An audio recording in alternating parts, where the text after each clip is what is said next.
digamos, espero haberos dado un poco una idea de cómo funciona el diagnóstico de fallos, ¿no? Como pueden imaginar, es un tema muy amplio y yo sigo cada día aprendiendo cosas nuevas, pero es un tema muy interesante. Hay un montón de técnicas, como os he dicho, hay técnicas de inteligencia artificial, hay técnicas de, por ejemplo, si han estudiado en algún momento el sliding mode, hay observadores basados en el sliding mode, etcétera, etcétera. Y si os interesa, os animo a ir más en profundidad en este tema y posiblemente encontrarle aplicaciones útiles.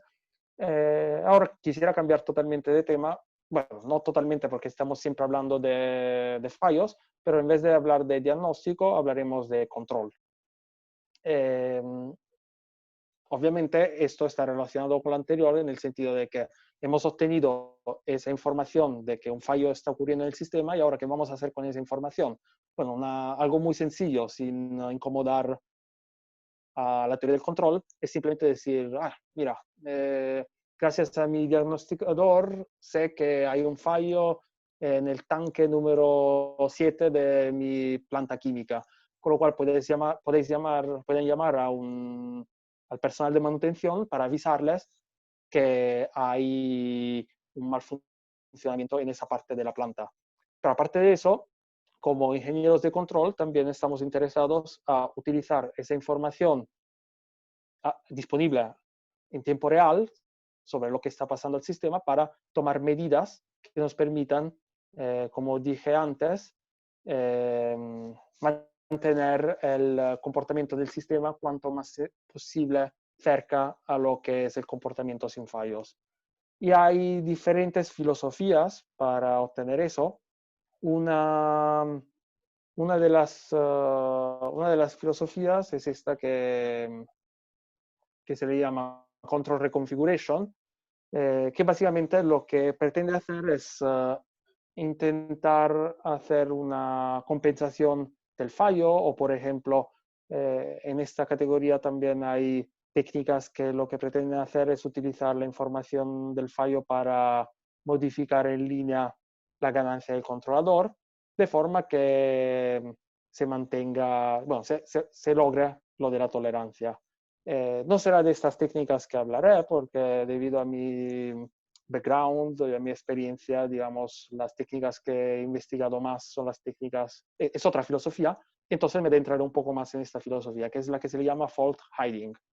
La, la filosofía del fault hiding es, básicamente es, en vez de intentar reconfigurar el controlador, intentar modificar el controlador según la información proporcionada en línea por el diagnosticador de fallos, lo que intentaremos hacer es inserirle dentro del lazo de control dos, eh, dos bloques adicionales, que son unos bloques adicionales respecto al observador de estado y al controlador, y que les llamaremos actuadores virtuales y sensores virtuales, y la función de estos bloques será respectivamente de enmascarar, de ocultar el efecto de fallos en actuadores o el efecto de fallos en sensores respectivamente.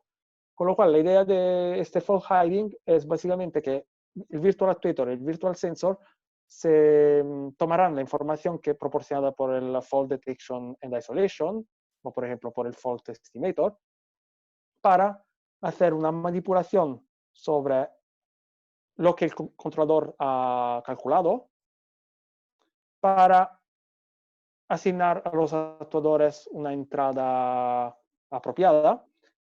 En cambio, el virtual sensor hará una manipulación sobre lo que obtenemos de los sensores para proporcionarle unas salidas modificadas al observador de estado. Y hacemos todo eso con el propósito de que el actuador y el sensor virtual escondan el efecto de los fallos desde el punto de vista del controlador y del observador de estado, lo cual quiere decir que una vez insertados el actuador y el sensor virtual en el lazo de control, si vamos a ver cuál es el comportamiento del sistema, digamos, desde este punto hasta este punto. Gracias al actuador y al sensor virtual, veremos básicamente la misma planta como si no hubiera fallos. Entonces, esta es una de las posibles técnicas. Y a mí no me gusta, bueno, a menos que no esté de broma, por ejemplo, cuando mi querido amigo Ronay de decir que el LPV es la mejor técnica del mundo, pero en realidad no me gusta decir que una técnica es mejor que otra simplemente porque es la técnica que investigo. Entonces, claro, al mismo tiempo, ¿cuál es el interés de esta técnica? A nivel de performance no creo que tenga muchas ventajas respecto a otras técnicas, pero lo que a mí me parece muy interesante, en cambio, es que con estas técnicas podemos obtener tolerancia a fallos de una forma plug and play, lo cual quiere decir que si ustedes se encuentran a trabajar con una planta donde ya se hayan diseñado los controladores y, por ejemplo, los filtros de Kalman o otros observadores que intenten estimar en línea el estado del sistema, y, por ejemplo, estos componentes no se hayan diseñado con una propiedad de tolerancia a fallos, ustedes pueden evitar de modificar esos componentes y simplemente añadirle al lazo de control otros componentes más y que sean estos componentes que se encarguen de obtener tolerancia, con lo cual podéis mantener exactamente los mismos controladores y observadores de antes sin tener que cambiarlos. Y creo que sobre todo esta la ventaja de la filosofía de tipo fault hiding. Dicho así, puede parecer un poco mágico, ¿no? Lo que acabo de decir, que simplemente insertando estos bloques vamos a obtener tolerancia. Y por eso creo que es importante ver un poco matemáticamente lo que ocurre. No entraré en muchísimos detalles en el tema, pero algo que creo que sea interesante es que consideremos, por ejemplo, el caso de este sistema. Aquí, bueno, debido a mi actividad de investigación es un sistema LPV, donde podéis ver, es el LPV porque las matrices A y B del sistema no son constantes, sino que son función de un parámetro que se le llama parámetro de scheduling. Pero lo que voy a decir es básicamente aplicable también a un caso LTI, con lo cual tendrán simplemente que reemplazar A de teta con A y B de teta con B, y eso que voy a decir se va a aplicar exactamente de la misma forma. Entonces, el actuador virtual y el sensor virtual tendrán, aquí digo que tiene una estructura estática si se cumple una condición sobre el rango de las matrices, donde podemos ver aquí, esta es la matriz nominal del sistema cuando no haya fallos. En cambio, esta matriz W, de cierta forma, es una matriz que nos dice cuánto están fallando los actuadores. Aquí estamos considerando tanto fallos de tipo aditivos, algo que se le suma a la entrada de control, pero también fallos de tipo multiplicativo, con lo cual quiere decir que nuestro actuador, en vez de proporcionar el 100% de la acción de control, debido al fallo, proporcione solo el 60% o el 40% o incluso el 0%, porque ese actuador se ha estropeado completamente. Entonces, lo que quiero decir con lo de static structure, de estructura estática, es que si se cumplen estas condiciones de rango, las cuales nos van a decir simplemente que ¿cuándo es que se cumplen estas condiciones? Se cumplen cuando el fallo hace que nos permite aún, no obstante la presencia del fallo, encontrar otro conjunto de actuadores que ejerzcan exactamente el mismo efecto del actuador que tiene fallo. Por ejemplo, imagínense que tenemos una matriz de estado, perdón, una matriz de entrada de esta forma, esta sería la B. E imagínense que de repente, debido a un fallo, este actuador se pierda, se reemplace con 0, 0.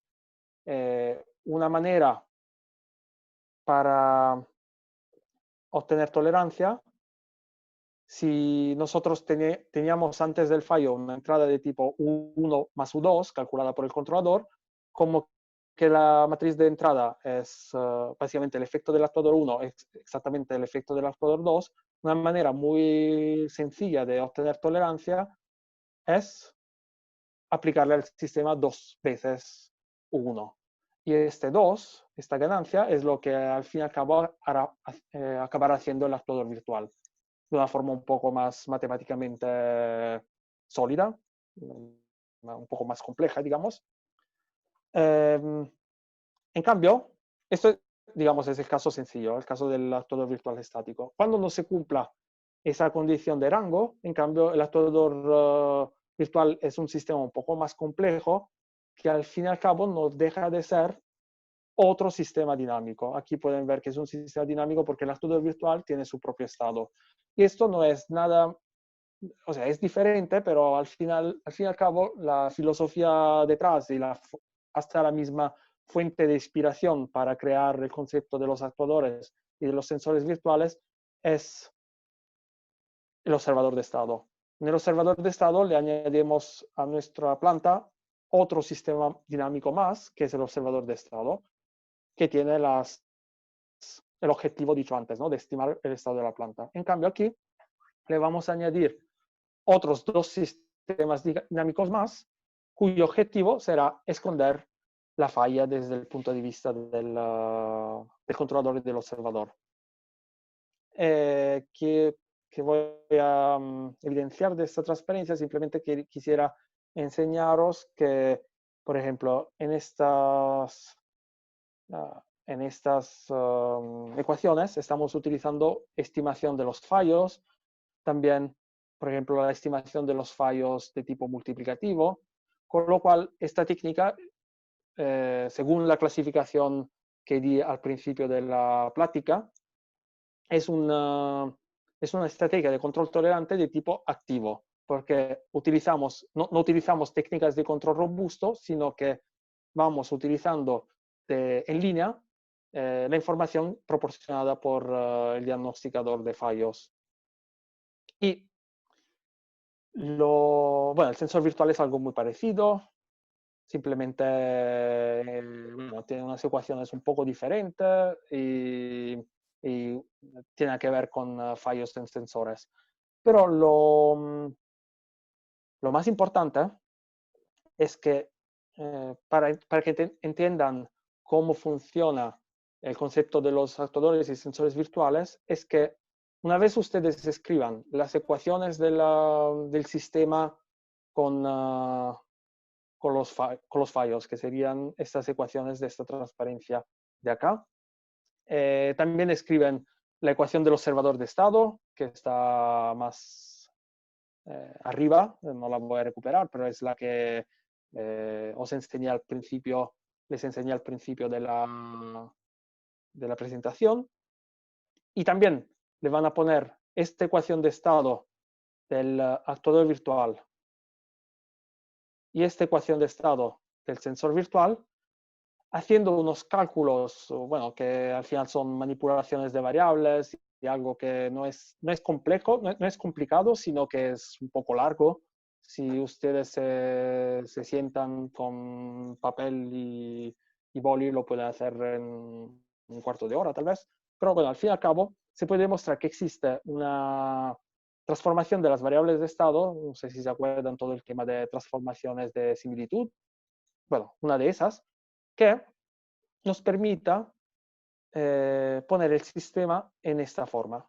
Esta forma es la que cuando ustedes vieron los observadores de estado, se les presentó como separation principle. En su momento, el separation principle era básicamente, si se acuerdan, era este de aquí.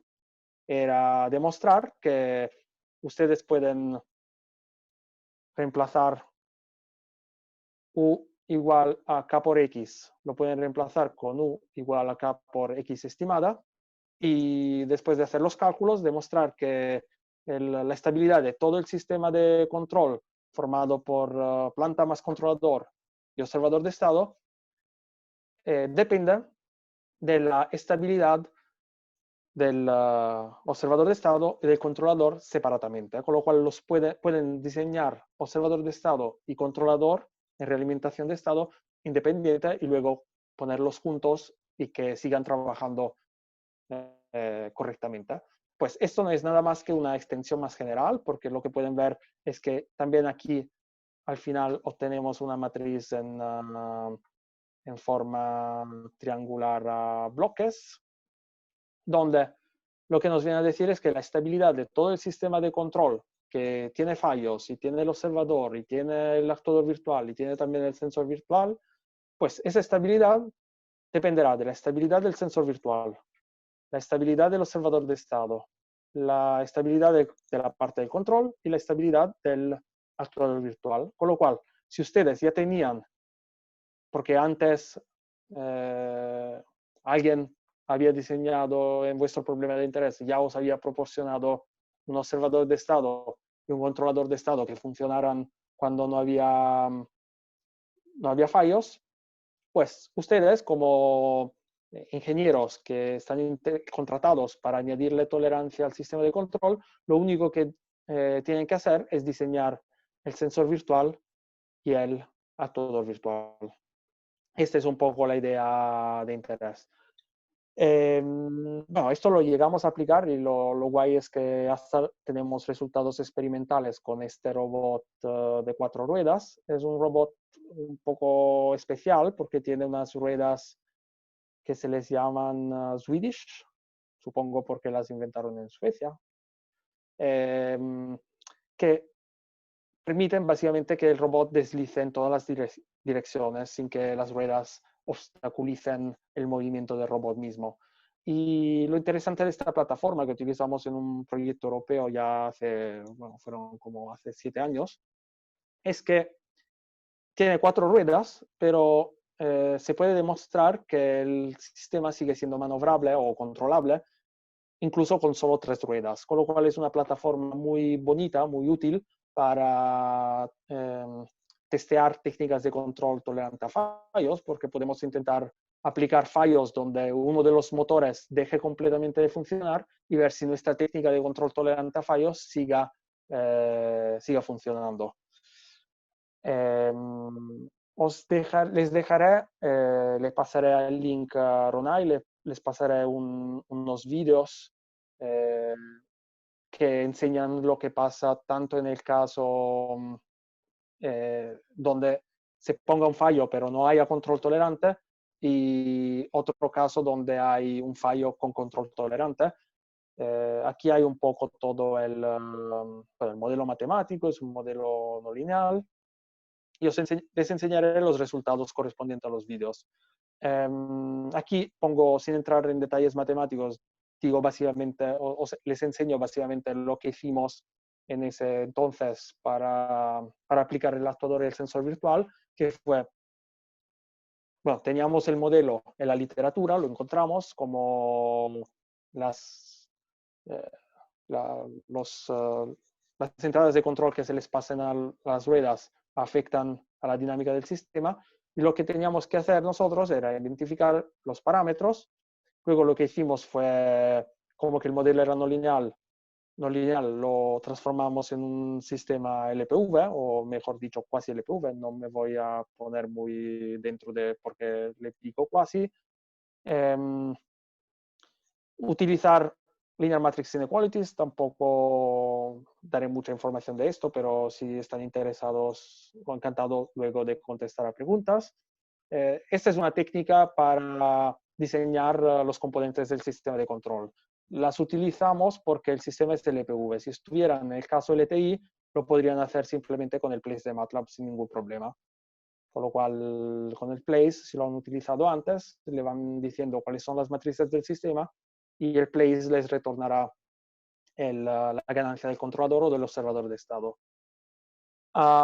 Entonces, con estas Linear Matrix Inequalities diseñamos el controlador de estado, el observador de estado y también unos actuadores virtuales, uno que tiene en consideración la posibilidad de fallo en cada una de las ruedas, con lo cual 4 ruedas corresponden a 4 actuadores virtuales. Y también integramos una estimación en línea de los fallos basada en una técnica bastante sencilla. No es la más eficiente, pero sí que probablemente es la más sencilla, que es una estimación paramétrica basada en mínimos cuadrados. Y aquí les enseño básicamente lo que pasaba.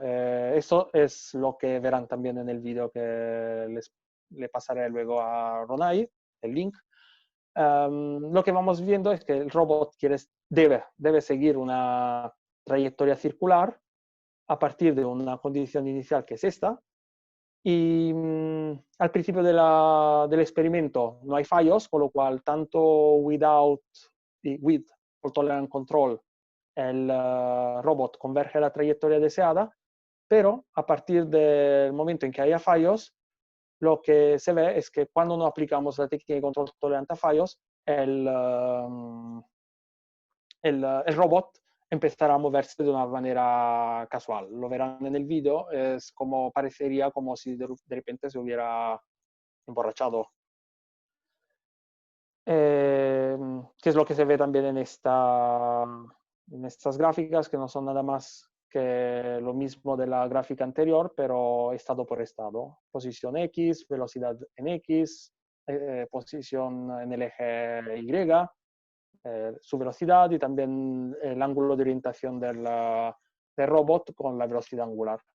Pueden ver de forma muy clara que cuando se produzca un fallo en el sistema, la performance del sistema de control se ve degradada de forma bastante visible.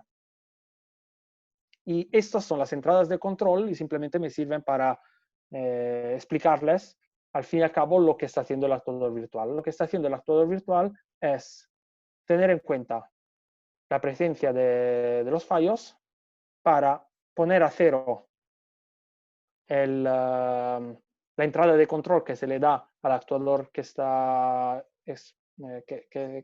con fallos.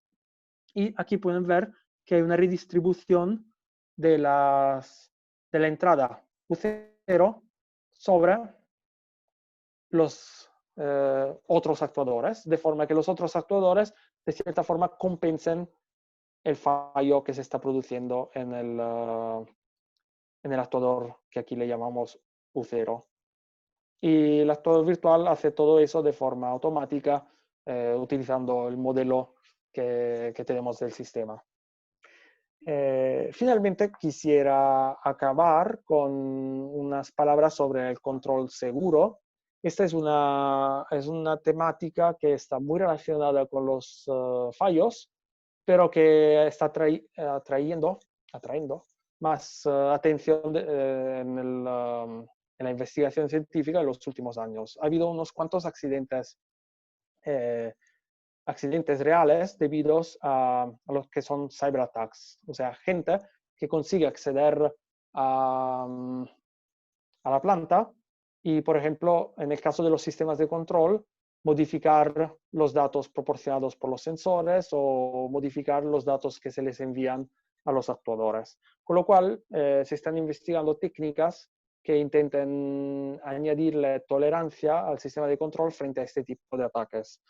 Y esto está muy relacionado con el control tolerante a fallos, porque al final los ataques cibernéticos son muy parecidos a los fallos. Lo único que les diferencia es que en el caso de los ataques cibernéticos hay como una inteligencia detrás de los fallos.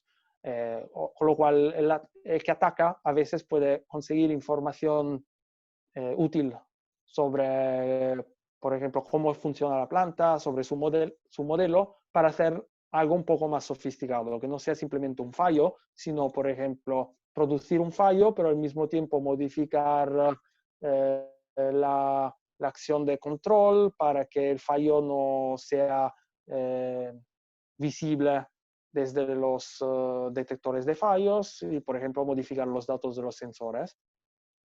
Entonces suelen ser fallos más difíciles de identificar o de tolerar, y eso ha motivado a más investigación en este tema. Aquí hay dos ejemplos históricos. El Stuxnet, donde básicamente un gusano informático infectó unos PLCs y consiguió destruir unas centrífugas en una planta que trataba uranio, una planta nuclear en Irán. O también en el 2015 que un malware hizo que unas compañías que producían electricidad de repente dejaran de funcionar de manera apropiada, con lo cual muchos clientes se quedaron sin electricidad. Así que pueden imaginarse que este es un tema que debido a la presencia siempre más invasiva, digamos, eh, más frecuente de, de networking, de telecomunicación, de Internet en nuestros sistemas de control, pues es un tema que está siendo investigado mucho.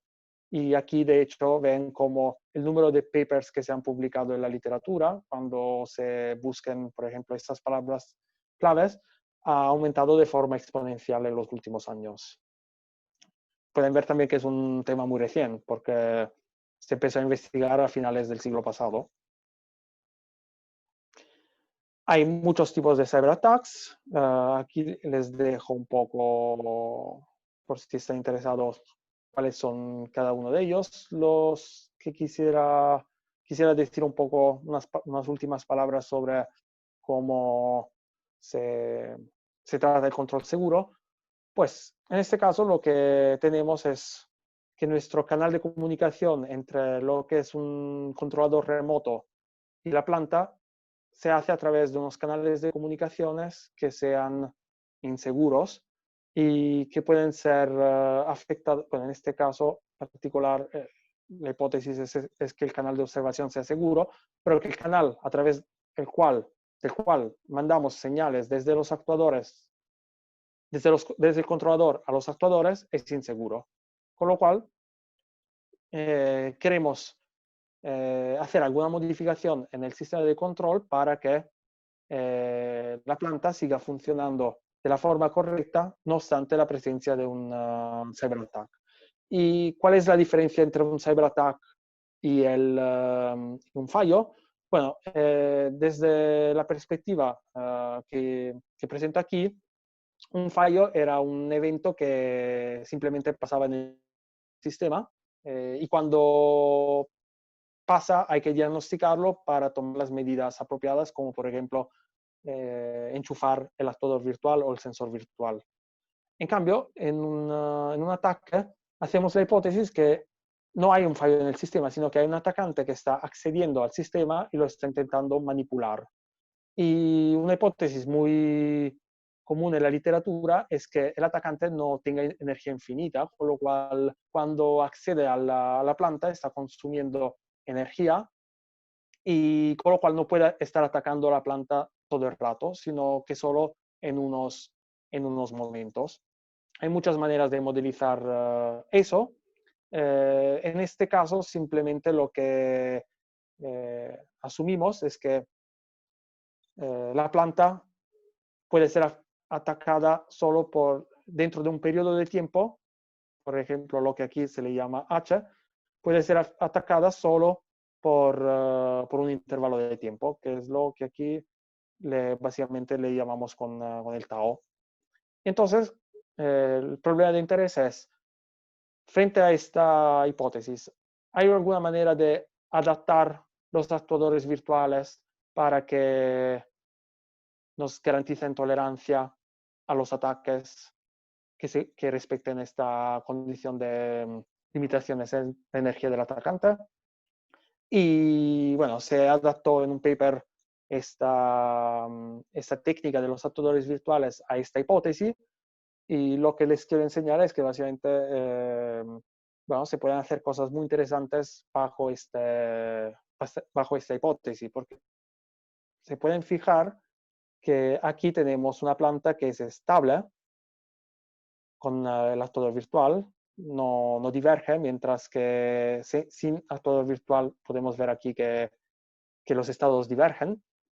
bueno, aquí mantenemos estabilidad de la planta, pero hay trozos de la respuesta en que la planta exhibe un comportamiento de tipo inestable. Con lo cual, esto es lo que me parece más interesante, que en este caso en que un atacante pueda afectar a la planta, pero que tiene restricciones de energía, nosotros podemos aprovechar el conocimiento de que durante todo un intervalo de tiempo la planta no será atacada, con lo cual el sistema de control asegurará la convergencia del estado a cero, para que el actuador virtual no necesariamente estabilice la planta bajo ataque, sino que simplemente intente reducir el efecto del atacante. O sea que si miran, por ejemplo, aquí la posición de los polos, cuando el sistema está siendo atacado, podemos ver que sin actuador virtual el polo dominante es inestable porque tiene parte real positiva y tiene más o menos un valor de, bueno, entre 15 y 12, dependiendo del valor del parámetro θ. En cambio, cuando le aplicamos la técnica de los actuadores virtuales, pues tenemos más o menos un valor de 3. Con lo cual, 3 está en el semiplano derecho del plan complejo. Sabemos desde la teoría, a partir de la teoría de los sistemas. Aquí ya llegan unas preguntas y ahora como que la presentación se va a acabar, les contestaré. Déjenme solo decir que, pues, lo que tenemos aquí es que en el caso sin actuador virtual, por ejemplo, nuestra planta está divergiendo con una velocidad E elevado a la potencia 12 por t, mientras cuando le aplicamos el actuador virtual, la velocidad de divergencia está reducida, con lo cual este modo inducido por el atacante, más el modo convergente del sistema de control cuando no está siendo atacado, puestos juntos, digamos, aseguran la convergencia de la planta cero, o sea, la estabilidad del sistema, por lo menos, si no en todos los instantes de tiempo, por lo menos en un sentido en promedio. Y con eso, bueno, les agradezco mucho la atención y también la paciencia de asistir a 1 hora y 45 minutos de presentación. Espero que les haya interesado y les dejo aquí unas referencias por si quieren profundizar más en el tema. Unos comentarios. Este es el libro del cual me inspiro, sobre todo, digamos, por la mayor parte del curso. Bueno, yo he dado una parte del curso un curso que había en Barcelona, que trataba de diagnóstico y control tolerante. Yo daba la parte de diagnosis, sobre todo la parte de fault detection. Este era el libro que, digamos, he utilizado como base. Lo encuentro como un libro muy escrito de una forma relativamente simple, o sea que me gustó particularmente para, para decidir exactamente qué explicarle a estudiantes de maestría, porque evidentemente estos son temas que ya están entre maestría, doctorado, hay investigadores, hay investigación activa hoy en día sobre estos temas y muchas técnicas pueden ser complicadas. Y bueno, al fin y al cabo les recomiendo este libro por si se quieren introducir al tema, pero también el libro de Blanca, que creo que a nivel académico se considera la Biblia del control tolerante a fallos. Entonces, bueno, estos dos serían los primeros libros que les recomendaría.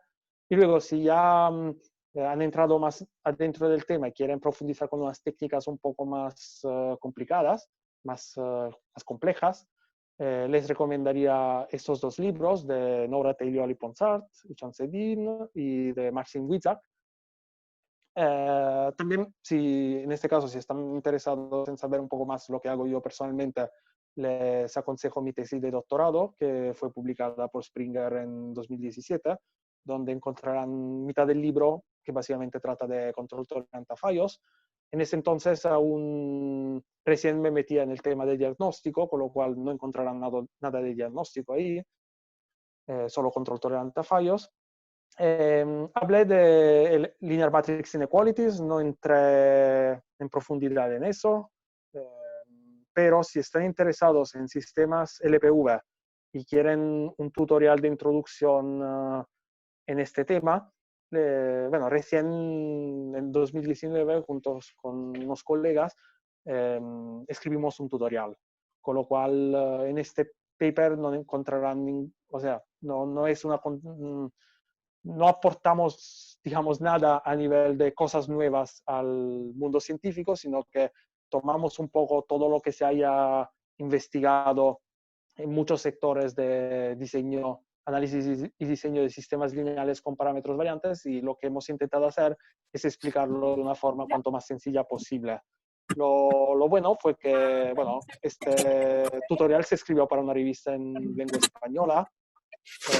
Normalmente les recomiendo a otra gente que encuentren en mi ResearchGate la versión traducida por mí en inglés de forma informal, pero ustedes pueden simplemente acceder a la revista, que además es Open Access, y leer directamente la versión en español. Y finalmente, también, si están interesados en esto de los cyberattacks, escribimos en este caso es un review.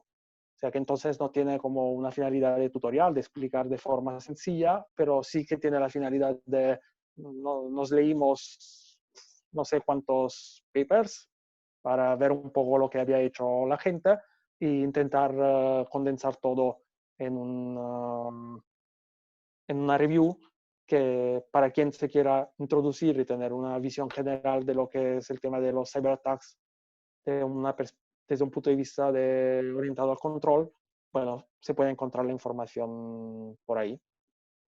Con esto es todo. Muchas gracias por su atención y ahora estoy libre para contestarles a las preguntas. Muchas gracias. Muchas gracias, Damiano. Estuvo muy interesante la plática. Pues tenemos tiempo para algunas preguntas. Por ahí tenemos una pregunta de Yaciel. Dice, ¿el sistema siempre estará bajo el actuador virtual o existe alguna conmutación entre el actuador y el actuador virtual cuando ocurre el ciberataque? Gracias por la pregunta. No, el sistema tendrá una conmutación. En nuestro trabajo no analizamos del todo, digamos, no nos centramos en las interacciones entre el diagnosticador de ataques y el actuador virtual, pero sí, la hipótesis es que haya un diagnosticador de ataques que nos diga cuando hay un ataque, y cuando hay un ataque, pues el actuador virtual se conecta y logra la tolerancia, que en este caso de los cyberattacks, por lo menos en el ejemplo que les he enseñado, no quiere decir recuperar la tolerancia del sistema, sino reducir la inestabilidad. En realidad se podría incluso pensar diseñar un controlador que sea robusto frente a la hipótesis del ataque que enseñé antes. En ese caso, por ejemplo, no habría ninguna necesidad de conmutación, no habría necesidad de diagnosticador de ataque, sino que se intentaría diseñar con técnicas de control robusto, y teniendo en consideración esa hipótesis de la energía del atacante, intentaríamos diseñar un controlador, una ganancia del controlador que estabiliza el sistema cuando no esté siendo atacado y que permita que sea inestable cuando está siendo atacado, siempre y cuando pero frenando el efecto del atacante. Espero que haya sido convincente satisfactoria ¿Alguien tiene mi alguna otra respuesta. pregunta? Había unas cuantas, a ver, me preguntó David, hola doctor Rotondo, ¿cuál es el cálculo para determinar los umbrales fijos para detectar fallas en los unknown input observers? Y el cálculo de los umbrales adaptables de los intervalos servers. Vale. A ver, un momento, bebo un poco de agua porque... O tequila, no sé, nunca lo sabrán. Mejor. ¿Cuál es el cálculo? A ver, en el caso del non-input observer intervalar, el cálculo es automático, porque les recuerdo que el observador intervalar lo que calcula directamente es el bound inferior y el bound superior, con lo cual esta condición de si el residuo es positivo no es nada más que una comprobación en línea de si los estados están dentro de los bounds calculados. Bueno, es un poco más complejo que así, si entran en la matemática, pero conceptualmente es eso. Con lo cual, los bounds del observador intervalar actúan como si fueran adaptive thresholds para el diagnosticador. En cambio, en el caso no intervalar, desconozco la verdad si existen técnicas automáticas para calcular matemáticamente esos bounds. Supongo que se podría llegar a hacer frente a conocimiento de unas hipótesis sobre los ataques, perdón, sobre los fallos o sobre las perturbaciones o sobre la incertidumbre, pero lo que en la práctica muchas veces se hace es, por ejemplo, a nivel de simulación, con un simulador high fidelity, es hacer muchas simulaciones frente a diferentes trayectorias, frente a diferentes escenarios y hacer esas simulaciones sin fallos, registrar, grabar cuáles son los valores que tienen los residuos debido a ruido, debido a incertidumbre, etcétera, y luego tomar el valor mínimo y el valor máximo que se haya registrado en casos sin fallos y utilizar unos umbrales de tipo fijo. Hay técnicas también para calcular, supongo, los umbrales adaptativos, pero personalmente no he trabajado nunca con eso. Tenemos por aquí otra pregunta de Lisette Torres. ¿Hay algún tipo de análisis para garantizar la estabilidad de un observador intervalar si la incertidumbre evoluciona de manera no lineal? ¿Hay algún tipo de análisis para garantizar la estabilidad si la incertidumbre varía?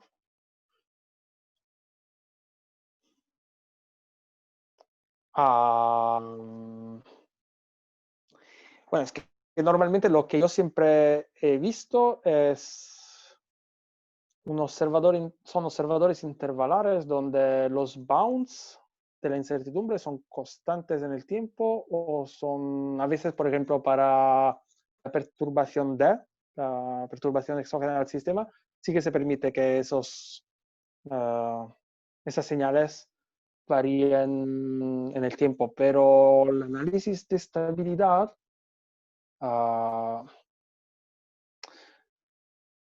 ahora no, creo que no depende de esos bounds, pero bueno, debería mirarlo un poco más.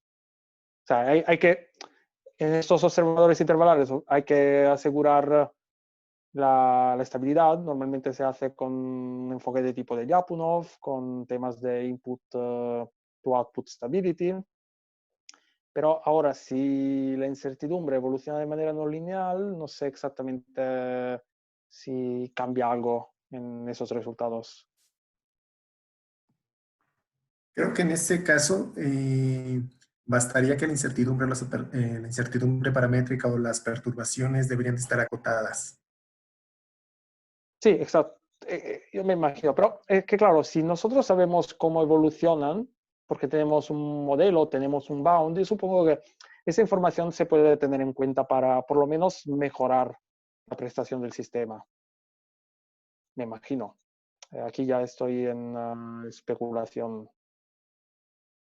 Pero lo que he presentado en antes no necesitaba ninguna hipótesis sobre cómo varían. Lo único que necesitábamos era que la incertidumbre en la matriz, en la presentación puse solo la matriz de estado, pero se puede considerar con un incremento de la complejidad también la matriz de entrada.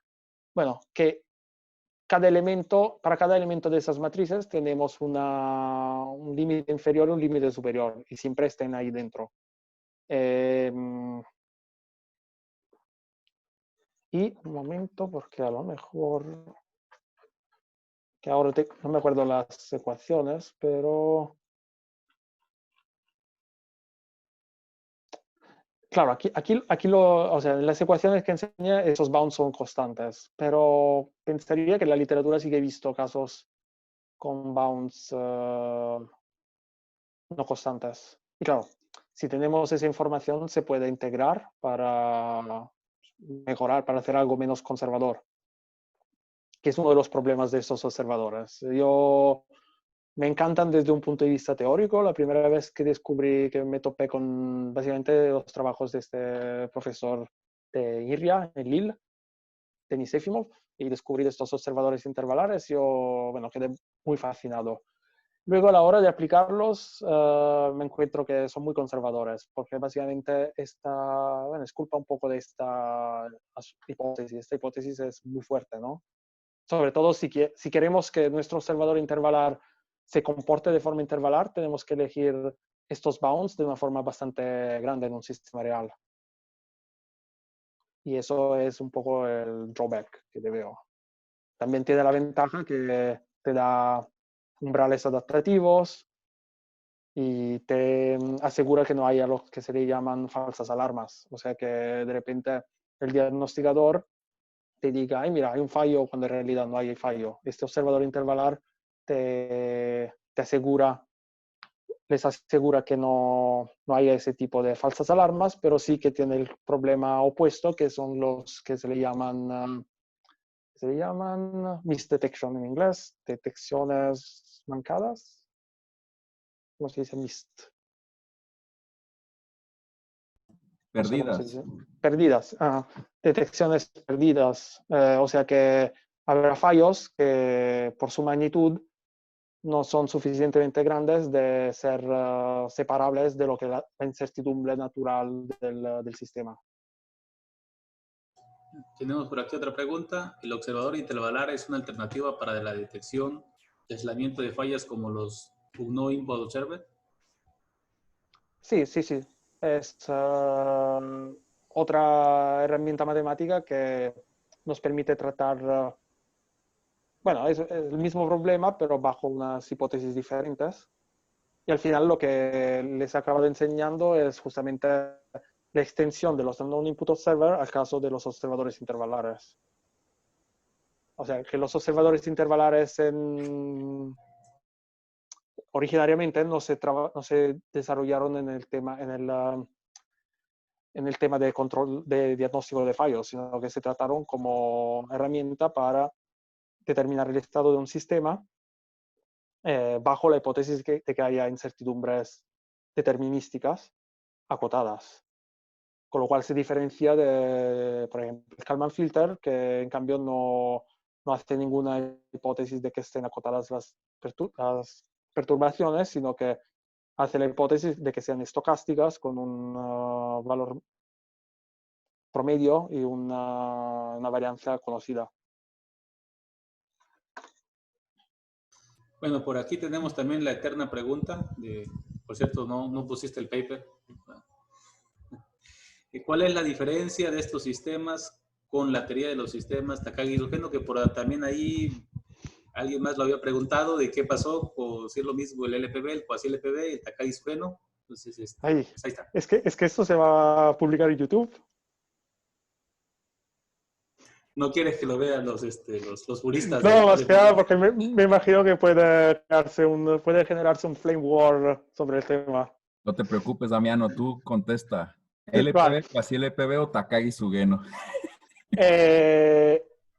La comunidad científica creo que aún está dividida en el tema, pero bueno, yo tomé bando hace unos años cuando dije en un paper que hice en colaboración con mis supervisores del doctorado, Vicens Puig y Fatih Nejar, y también con un colega de la Universidad de Zielona Góra, en Polonia, Marcin Witzak, escribimos este paper donde básicamente poníamos en comparación LPV y Takagi-Sugeno, diciendo que, bueno, son dos maneras un poco diferentes desde un punto de vista, bueno, uno está basado en la matemática, el otro lo intenta hacer de una forma más cercana a la inteligencia artificial, pero de hacer básicamente lo mismo. O sea que al fin y al cabo, bueno, lo que son las funciones de pertenencia de Takagi-Sugeno son los coeficientes de la descomposición politópica LPV, con lo cual, claro, LPV es también algo más grande, porque hay más cosas, hay linear fractional transformation, hay otras técnicas, pero que cuando se restringe la atención al politópico y se compare con Takagi-Sugeno, son básicamente lo mismo, diría yo. Al final, bueno, todas las herramientas, por ejemplo, funciones policuadráticas que se hayan visto en Takagi-Sugeno, bueno, también se ven en el LPV. Y por eso yo creo, bueno, que lo mejor ahora viene alguien que dice que pues no, que solo bajo unas condiciones Takagi-Sugeno es equivalente a LPV y bueno, será bienvenido en comentar y explicar su punto de vista, pero que a fines prácticos yo creo que hay mucho, por lo menos, solapamiento entre LPV y Takagi-Sugeno, que hasta, bueno, da un poco de, no sé cómo decirlo, que si hoy en día volviéramos a escribir todo lo que se ha escrito en los últimos 30 años, tal vez haría falta como, bueno, tendría sentido intentar escribirlo con una terminología única, ¿no? Pero creo que se seguirán utilizando las dos terminologías de forma diferente durante un tiempo largo. Sí, se le llaman convex models, para que veas. Esa es la nueva Sí. terminología. De hecho recién justamente con Ronay, ¿no? Escribimos ahí con Guillermo. No sé si él está por aquí, sí, con Guillermo Valencia Palomos y escribimos un review en una revista Processes. Presente. Muy reciente, sí. Presente. Hola. Sí, es que estoy de acuerdo contigo y de hecho mientras no se unifique eso, pues Takagi-Sugeno seguirá siendo la gente de inteligencia artificial.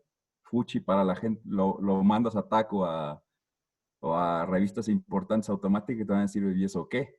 Si le cambias nada más a LPV y tenemos que es una sumatoria de cosas convexas por los vértices lineales, pues entonces todo triunfa, ¿no? Sí, es que el problema es que, claro, cuando se trata de matemática, todo queda más claro, ¿no? O sea, las cosas son siempre o cierto o falsas. Así Un es. paper, por ejemplo, o está correcto o no.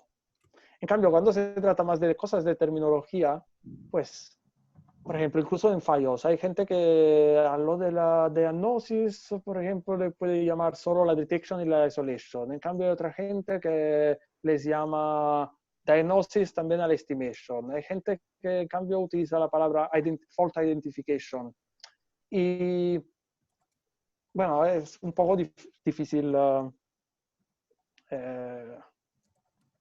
elegir exactamente qué palabra, ¿no? Pero bueno, yo creo que al final lo importante es que nos entendamos.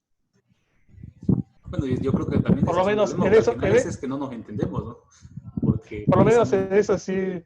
en eso sí, en español, sea donde sea, se utiliza la misma palabra. No corre ese riesgo que una palabra quiere decir otra cosa en otro país. Bueno. Por ahí tenemos otra pregunta de Juan José Áviles.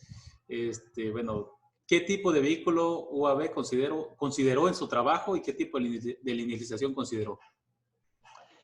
Eran vehículos de estos que se le llaman fixed wing,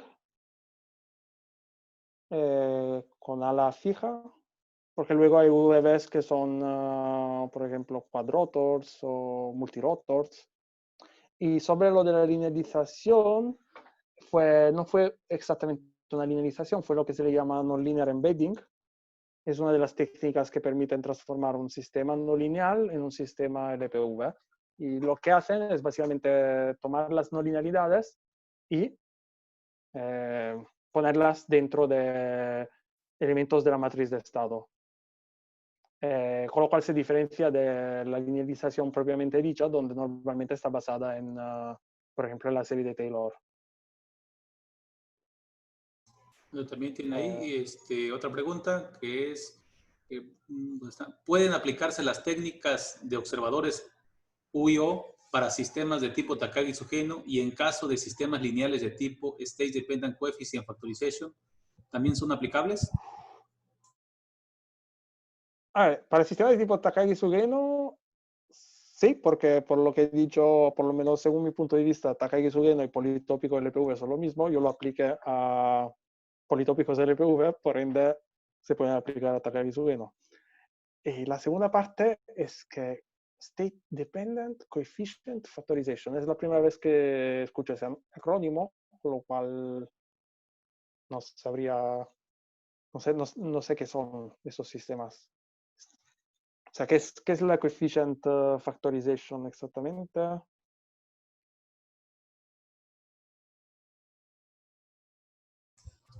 ¿Quién sabe? Yo tampoco lo había escuchado. Pero bueno, yo creo que ya hemos contestado. No sé si alguien tiene alguna otra pregunta. Bueno, si no hay más preguntas, pues bueno, pues vamos a tocar el presente reconocimiento, ¿verdad? El Tecnológico Nacional de México le otorga el presente reconocimiento al doctor Damiano Rotondo por la impartición de la conferencia magistral Estrategias de diagnóstico de fallas y control tolerante a fallas basados en modelos dentro del ciclo de conferencias de la Escuela de Verano Turix Dynamic. Firma el doctor Juan José Villalobos Maldonado, jefe de la División de Estudios de Posgrado e Investigación del Tecnológico Nacional de México, Tuxtla Gutiérrez, a 17 de julio del 2020. Pues muchísimas gracias, Damiano. Muchísimas gracias por tu tiempo, por tu excelente presentación. Tuvimos una participación durante las casi 2 horas de aproximadamente 60 personas que se conectaron desde diferentes puntos del país y inclusive de Colombia. Agradecemos a todos los participantes, pero pues sobre todo te agradezco a ti durante todos estos años y hemos seguido trabajando en conjunto y ahora en tu nueva etapa en la Universidad de Stavanger, pues te deseamos muchísimo éxito. Muchísimas gracias de verdad por invitarme, por darme esta oportunidad y espero que les haya gustado la presentación a todos. La presentación la vamos a subir, al igual que como las clases del doctor Astoro, que ya están todas en YouTube, también la vamos a subir a YouTube para que pues la puedan consultar, la puedan ver y ahí vienen los datos del doctor Damiano. ¿Quieren ponerse en dos versiones. La censurada y la no censurada. En la censurada le quitarás tequila, cuando digo tequila. Ah, sale. Y bueno, pues muchísimas gracias, Damiano. Muchísimas gracias también a la universidad que te permitió conectarte el día de hoy. Y pues muchísimas gracias a todos los participantes y pues ahora sí, como diría el doctor Astorga, pues un break. Regresamos a la 1 de la tarde para iniciar con el curso de Carlos Astorga. Muchísimas gracias, Damiano. Te haré llegar el Muchas gracias. Gracias. Hasta pronto. Hasta pronto. Cuídense. Que vaya bien. Cuídense y que disfruten de la escuela.